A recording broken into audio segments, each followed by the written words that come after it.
Hello, my creepy lovelies, and welcome back to another creepy text story. This is from an app called Your Choice Horror and Suspense. Sorry, I couldn't remember for a minute. And I'm sorry that it's taken so long. I was really trying to research, see what's really good, because I know everybody was like, oh, we want you to do Hooked.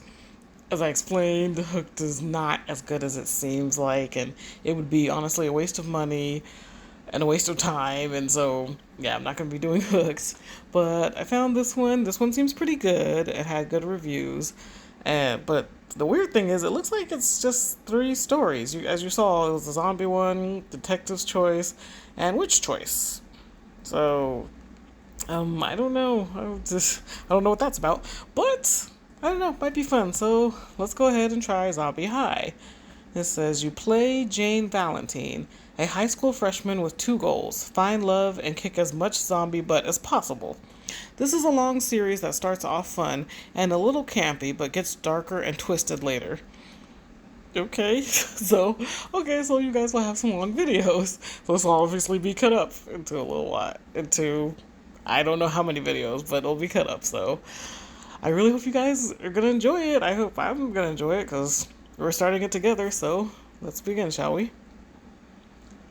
Oh, it says show chapter side chat. Oh, I can see how many chapters. That's pretty cool. Zombie High 1, 2, 3. Oh my goodness. 4, 5, 6. Cost 16 what? Cost 20 what? Oh gosh. Well, I hope I'm able to unlock all of them. So let's see if I can. How do I start it? Oh, this might be how it starts. Okay. Zombie High 1 by Aaron Foster Hartley. Summary says it's 16 years into the zombie apocalypse and civilization has moved underground. You play Jane Valentine, a high school freshman with two goals: make dreamy Tommy Fernando fall in love with her and kick as much zombie butt as possible. Okay. Content warning: violence and mild horror themes. Sounds good to me. Watch a short video to get free coins. We strongly recommend you watch these as soon as you can.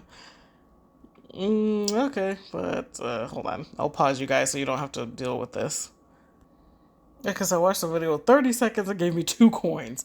That's for the end my current luck. Okay, whatever. But, okay, let's. What? Can I. Was it saying I can do it again? I don't know, but okay, let's just. Not now. Oh, okay, I guess this is the beginning of it. Jane, your mother yells from the hallway of your family pod. Get your butt out of bed or you're going to be late. Coming, you moan half heartedly. You've already been awake for the past 2 hours, too frozen with fear and anticipation to budge from under your green camouflage comforter. It's finally here, you think to yourself. My first day of high school. Life is finally beginning. Judging from the clanks and sizzles and occasional yelps of pain coming from the other room, you're guessing that your mom is attempting to make breakfast, which in itself is a momentous event. She's usually much too busy in her laboratory cooking up the newest batch of life saving serum to bother with actual food. Rise and shine, rise and shine, soldier. The captain of the Zeta Sector military police force stands at attention in your bedroom doorway, his silhouette blocking out most of the light from the hallway. You need to be out the door by 0600 hours. Yes, sir. You sit up and feel under your bunk for your slippers. Ah, don't be nervous, Pumpkin. You'll do fine. He pats you on the head as you pass him on your way to the bathroom. Just be yourself. Surprisingly, your mom's pancakes turn out to not be half bad. After inhaling a stack and downing a glass of protein drink, you grab your backpack and head for the door. Along the way, you pick up your trusty 22 caliber pistol, nicknamed Opal after the white iridescent inset on its handle. Okay. Double checking the barrel and the safety before slipping her into the side pocket of your pack. Well, I'm off. Wish me luck. Where do you think you're going with that, young lady? Your mom asks with a raised eyebrow. What? You say. You're actually going to send me off to school all alone with no protection? She stands patiently in front of you with her hand out. She's late for work, but she looks like she could wait there all day. As far as moms go, yours is all right. Although she's a stickler for the rules, and the sector law says that the only weapon children under 18 are allowed to carry in public is a crowbar. You consider your options. You could hand over the gun in exchange for the crowbar, refuse, or try a little light-hearted negotiation for it. Perhaps some lunch money? What do you do? Oh, I hand over the pistol, refuse, try to juice her for it. Uh, that's China juicer, I guess. Bullets increases. Oh, I did something good. You're the boss, Mom, you say as you extend the pistol almost into your mom's waiting palm. But since it's my first day and all, how about a little extra lunch money? A few extra bullets for some dessert at lunch or something? Your mom glares at you for a moment and then cracks a smile. She fishes in her pocket. She hands you a bullet as you hand her your pistol. She then hands you your crowbar. It's painted green and spans the length of your forearm. And it's way too boring to have a nickname. What? I mean, doesn't sound. It should have a nickname too. Now, your mom adopts her motherly tone.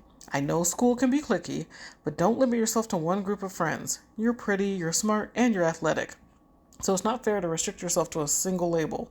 Be nice to everyone and try not to give in to peer pressure. God, Mom, you groan. You sound like one of those lame after school specials you and Dad are always watching on the Retro Channel. Your dad laughs as he hands your mom her briefcase. Well, those were the good old days. The year is 16 AZ. 16 years since the beginning of the worldwide VM pandemic. Oh, goodness. VM stands for Victus Mortis, the clinical name for the living dead. But they go by many other names too. Meat bags, undies, trips, for the awkward way they stumble around.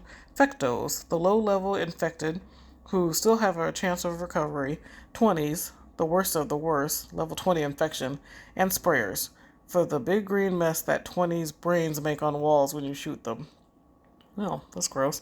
Before the VMs wiped out most of the world's population, oh gosh, a handful of survivors were able to find safety underground. At last count, 72,641 Americans occupied the 12 high-tech military bunkers built below Seattle sometime in the early 2000s. Your sector, Zeta, is somewhere beneath what used to be Tucson.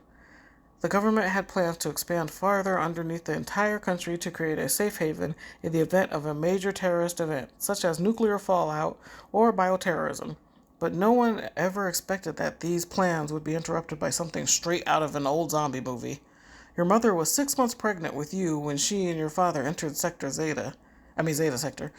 Thanks to their medical and military backgrounds, they'd been recruited soon after the infection was discovered simultaneously in Shanghai, Mumbai, London, Johannesburg, Rio de Janeiro, Sydney, and New York City. You were born in the Zeta Sector Hospital, and you've spent every day of your 16 years of life safely tucked away in the residential zone. Gosh, imagine just being born into that. Like, that's all you've ever known. That would be crazy. According to sector law, all children under 16 must be homeschooled, either by tutors or various sector-sponsored undernet sites. After that, everyone was required to attend public sector high school for 3 more years. The best and brightest students enter either the military or medical fields. The average citizen might accept teaching, janitorial, or service positions, but the rest have only 2 options. Either marry someone in the first 2 categories and start a family, or earn food vouchers by volunteering for medical experiments. This sounds horrible. For you and your generation, it's always been this way. Your only memories of the BZ world, obviously before zombies, come from movies made long ago in some place they used to call Hollywood. They don't have Hollywood anymore? Well, why would they? Now the newest media personalities, mostly boy bands and reality television stars, come out of Alpha Sector. Movies don't get made much anymore, so you and everyone else your age obsess over old classics like Grease, Mean Girls, and High School Musical. And though you know they're all just stupid fantasies from a long dead era, you still hope that Zeta High will have maybe just a fraction of their awesomeness. Except maybe for kids busting out into song in the hallways. That you could live without, thank you. That would be so annoying. You give your parents one last hug goodbye and head down the corridor to meet up with your best friend, Chase. Well, at least he was your best friend before you entered high school last year. You've grown apart a little bit since then, but now you hope it's going to be just like old times again. Plus, it would be great to have someone close by to show you the ropes and give you advice. The door of Chase's pod swings open. Yeah, Ma, he says over his shoulder as he comes out into the corridor. She's right here now. Good luck, Jane, Chase's mother calls from inside, and you wave thanks. Chase pushes his sandy brown bangs out of his blue eyes with an impatient flick of his wrist, pulling the door shut behind him. He smiles and flips his own green crowbar up into the air and then slides it deftly into the side pocket of his cargo pants. Ready to go, Bait? You hate this nickname for all first year students, even if it is true that 18% of them don't survive to their third year. Shut up, you say, elbowing him in the ribs. Well, that's horrible. Relax, he says, elbowing you back. You know I'm just kidding. You guess Chase could be described as cute, but you've also known him since you were 4 years old. You've shared baths and chicken pox, and you've tormented countless babysitters and tutors together. You come to think of him solely as a brother. Any thought of romance between the two of you makes you queasy. The two of you follow the east corridor to the subway, joining the mass of other students and workers along the way. A colorful mural celebrating Dr. Ethan Ehrlich's early antidote research adorns the stone walls. The heavy scent of spray paint fills your nostrils, and you notice that someone graffitied "Death to all fectos" and "Meat bags suck" across the doctor's oversized beaker of AZ214. Suddenly, the foot traffic in front of you comes to a halt. Looks like a bottleneck up at the eye scanner, Chase says, craning his neck above the crowd. They must have caught a fecto. In a few moments, the crowd slowly starts to move again, and you finally make it to the eye scanner. You walk through it, careful not to blink, as a heavily armed military policeman watches the computer screen. Gosh, that would be so much pressure. I mean, sometimes I notice I'll just, won't blink just because I won't be blinking, but to be told, or to know that I can't blink, yeah, my eyes will start watering. I'm like, oh, just let me blink. It flashes green, and he waves you through the gate. You and Chase arrive at the platform just as the subway does, and you hustle inside to find a seat together. So, did your mom freak this morning when you left? Chase asked you.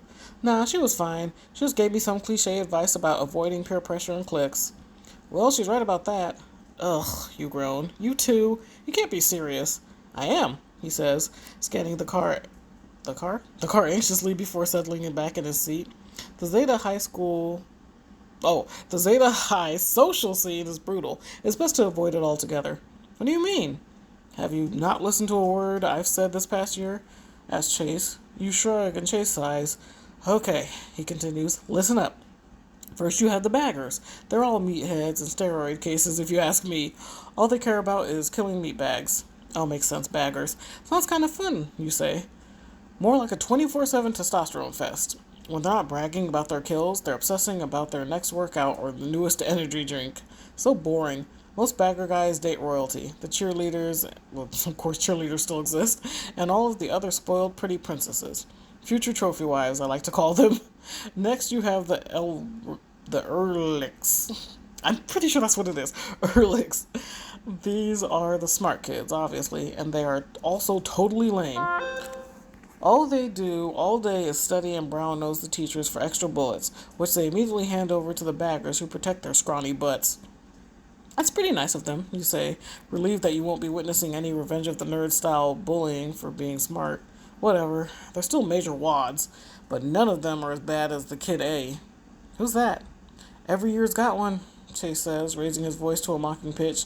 The guy who's so smart, so strong, and so brave. All the girls drool over the Kid A. Uh-huh, you say. Jealous much? As if. Chase leans back and crosses his arms. Is there ever a female Kid A? I've never heard of one. It's always been a guy. He gives you his patented, why can't I read? Patented smart aleck look. Why, you think you fit the bill? No, just curious, you say with a shrug. Seems like you have everyone else figured out. Where do you fit in exactly? I don't fit in, thank you very much. He shifts uneasily in his seat and avoids your gaze. You're a rat? You ask, eyes wide with disbelief. How come you never told me? I'm not a rat. I hate that label. I'm just one of the few kids who refuses to be sucked into the whole fascist system. You consider this for a moment. At least baggers and Ehrlichs and royalty all have a purpose for the greater good of society. What's yours? Do you hear yourself? Chase huffs, his face suddenly turning red. You sound just like those stupid public service announcements on TV. Do you really think everyone had a purpose back before all this happened? What's wrong with just wanting to be a kid? Nothing really. A man sitting across from you peers at Chase over his newspaper. Chase sighs and looks out the window at the passing advertisements along the subway tunnel wall. You notice that there's going to be a John Hughes movie marathon all next weekend, and you make a mental note to DVR it. There's still DVR? Look, Chase finally says, it's not like I'm planning to donate my body to science or anything, but sometimes I just get sick of all the crap. I'd just rather play Resident Evil than actually live it, you know? Yeah, I guess. Just then, you notice a group of teens enter your train car, one guy and two girls. Based on Chase's descriptions of high school social structure, you'd guess that this guy was a bagger. His broad shoulders and cocky expression says it all. The two girls are definitely royalty, beautiful, poised, and possessing obvious fashion sense. The three of them are chatting and laughing with one another. They haven't noticed you or Chase on the other side of the crowded car. Chase is a rat, the least popular of the social cliques at the school. Would it be to your advantage to get spotted with him before even showing up on your first day? What do you do? Oh, I don't like this choice. Oh gosh. Oh gosh.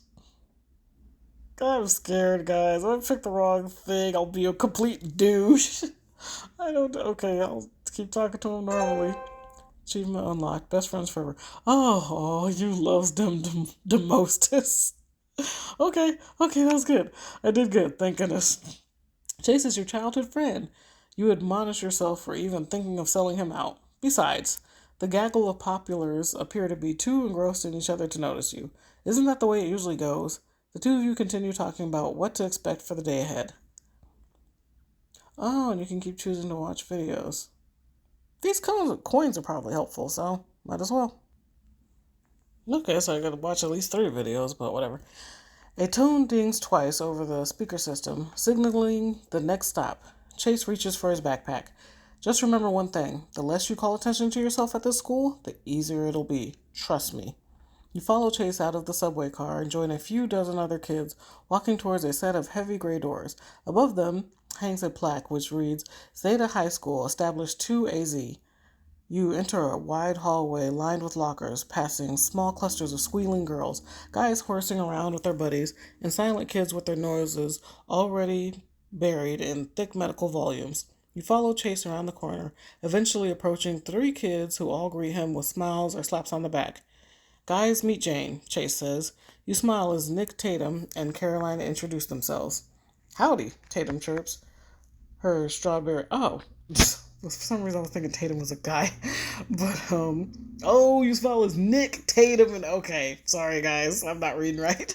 Howdy, Tatum chirps. Her strawberry blonde hair is lacquered into short spikes all around her head, and her ears are pierced with about a dozen earrings each. Oh, okay. Chase told us all about you. If you want to stash your stuff in my locker, that's cool. I have plenty of room. Oh, thanks, you say. But I think first years are all assigned lockers over in the West Hall. It don't matter, Nick says. His black t-shirt has a white skull with Misfits written in green across its forehead. He's also missing a tooth behind his left canine. No one ever checks. I've had the same locker for the past 5 years. 5? Caroline snorts and puts her arm around Nick's waist. She's wearing an ill-fitting green cardigan and a plaid skirt and thick yellow glasses. He's joking. He's only been held back once, and that's only because he spends most of his time in detention. That's not good. You laugh politely as a speaker bolted to the ceiling crackles with static. Attention all students. Please report to the auditorium in 5 minutes for Principal Gupta's orientation speech. A booming voice announces, This is mandatory. Thank you. This is mandatory. Thank you, Nick repeats mockingly, and Caroline snorts again. Wonder if old Gupta has any new material this year, Tatum asks no one in particular, checking her tongue ring in her locker mirror.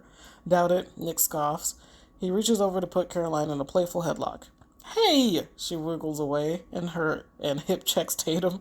Can I borrow your chapstick? The girls fiddle with their makeup as Chase and Nick make bored small talk. No one makes any attempt to join the rest of the students milling towards the auditorium. Why not? Maybe we should get going? You say nervously. You're not really gonna go to that, are you? Chase asks. It's so totally boring. Besides, we have other plans. Okay, but it's mandatory, so like what? Tatum pulls a blue card out of her back pocket and waves it under your nose. Like I pinched this from my dad this morning. What's that? A key, dummy. My dad's a janitor. That means full access to the school. She slips the card back in her pocket, a self satisfied gleam in her eye.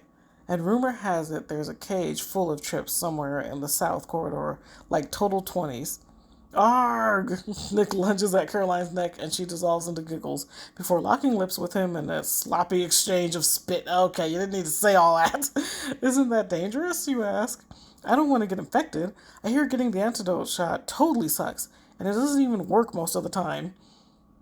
Hope that's not true for the COVID vaccine. Tatum rolls her eyes and slams her locker. Oh, come on, live a little. Besides, it's totally safe. My dad cleans in there every day, and he's a total wuss. Why'd you talk about your dad like that? I don't know, you say, biting your lip in hesitation. That orientation sounded pretty important. I mean, it's my first hour at the school, and I immediately go break the rules? You ask incredulously.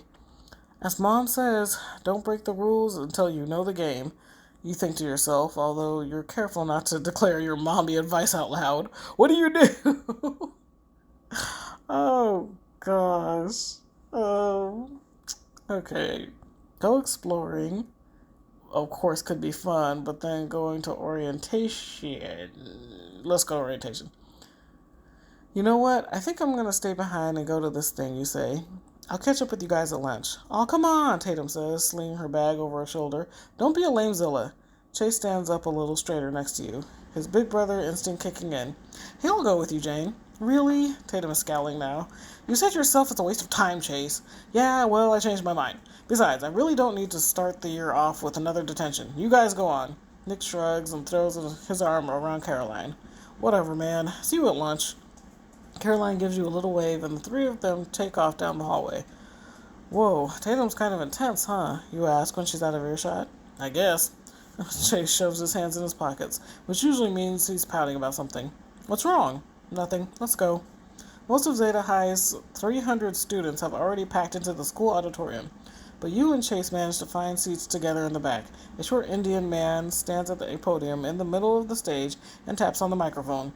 Attention everyone, let's take our seats and get started. He waits a moment for the murmur of the crowd to die down. I'm Principal Gupta, and welcome to another year at our esteemed Zeta High. The audience emits a few whistles and claps, followed by a low mooing sound coming from off to the side. Principal Gupta frowns and shuffles through his note cards. In a moment, I'll be going over the school rules and regulations, but first I want you to introduce Dana Blair, who will talk to you about Friday's homecoming scrimmage. There's a polite smattering of applause as a blonde, ponytailed girl in a cheerleading uniform jogs on stage from the wings. She takes her place in front of the mic, adjusting it 6 inches higher before beaming a 100-watt smile at the crowd. Oh, yay. Chase slumps down in his seat and lets his bangs fall over his eyes. The queen of the royalty is getting ready to hold court. How are we today, guys? Dana's voice is high-pitched and slightly screechy. Are you ready to see some bags get stomped this Friday?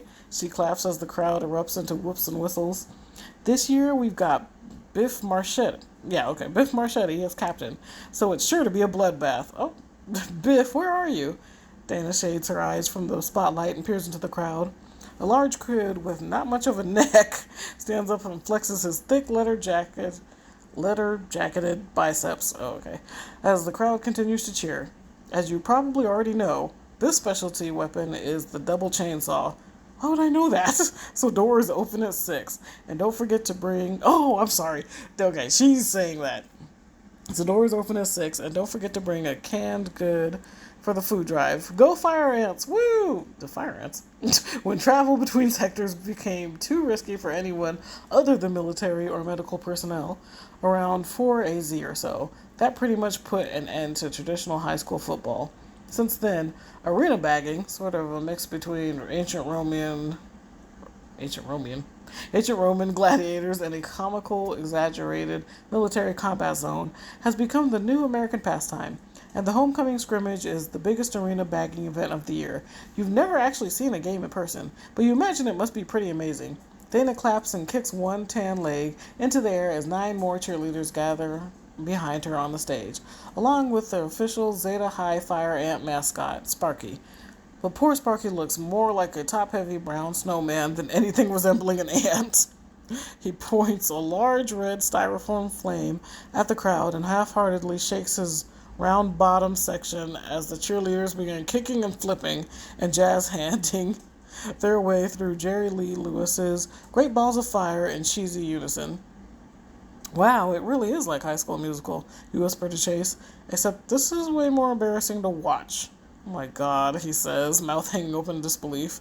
Nick's gonna be so sorry he missed this. As the performance comes to a merciful close, Principal Gupta again approaches the microphone. Wow, that was one spectacular routine, wasn't it? He pauses for more applause, but the auditorium is awkwardly silent. You wonder if it would be funny to start screaming and clapping. Will the crowd get it or think you're insane? What do you do? You know, we'll get to this in the next video because I know it's kind of long. I don't know. Actually, do you guys want me to do another video? Are you guys actually liking this style, or are you guys kind of like, I mean, I know we missed cliffhanger, but as you can see, I've read all the cliffhangers, so I just have to keep waiting for more to come out. But I don't know. Let me know in the comments if you guys like this. If you don't, if you want me to continue. I do have another text app that I was gonna try out, so maybe I'll put that up next. But I don't know. Let me know if you guys want me to continue. I'll see you guys next. Oh, this is the longest video I've ever done. I'll see you guys next time for more scary text stories.